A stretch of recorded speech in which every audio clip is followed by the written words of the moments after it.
Israel और Iran के बीच तनाव अपने चरम पर पहुंच गया है। शुक्रवार सुबह इजरायल ने ईरान पर हमला किया, जिसके जवाब में शुक्रवार और शनिवार की दरमियानी रात ईरान ने सख्त चेतावनी जारी की। ईरान ने कहा कि अगर कोई देश इजरायल का समर्थन करता है तो उसके क्षेत्रीय सैन्य ठिकानों को निशाना बनाया जाएगा। ये चेतावनी सीधे तौर पर अमेरिका के लिए मानी जा रही है, जो इजरायल का सबसे करीबी सहयोगी है।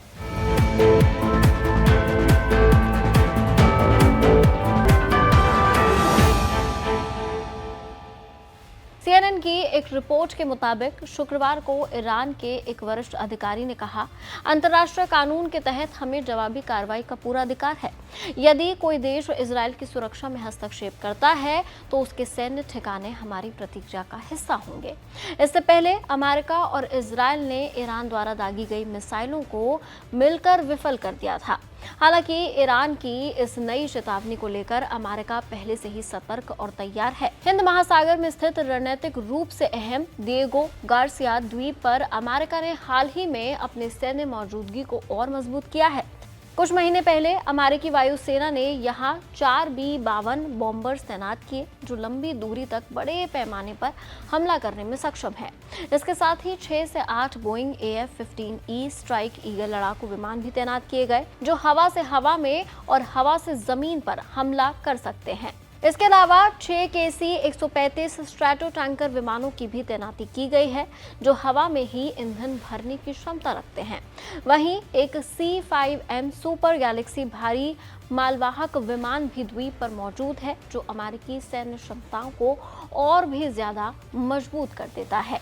बात करें तो मार्च 2025 में ही अमेरिका ने दिएगो गार्सिया पर 6 B-2 स्पिरिट स्टील्थ बॉम्बर्स की तैनाती की थी, जो ईरान और उसके सहयोगी हूती विद्रोहियों को एक स्पष्ट और सख्त संदेश देने वाला था।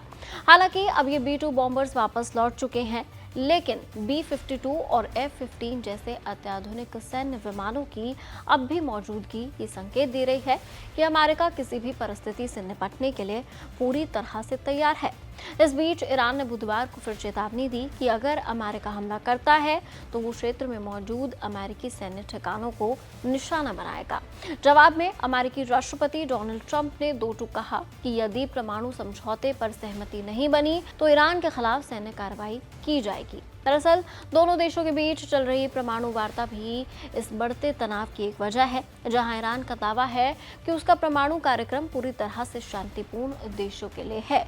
वहीं अमेरिका और उसके पश्चिमी सहयोगी इसे परमाणु हथियार विकसित करने की दिशा में उठाया गया कदम मान रहे हैं। खैर, अभी जंग कहां जाकर रुकती है ये तो देखने वाली बात रहेगी, और अमेरिका इसमें कितना बढ़ चढ़कर हिस्सा लेगा ये तय करेगा कि क्या एक बार फिर दो देशों के बीच इतना बड़ा तनाव होगा जो वर्ल्ड वॉर 3 की तरफ इंडिकेट करने लगा है। आप क्या सोचते हैं? आपकी राय कमेंट सेक्शन में शेयर कीजिए। देखते रहिए ABP लाइव।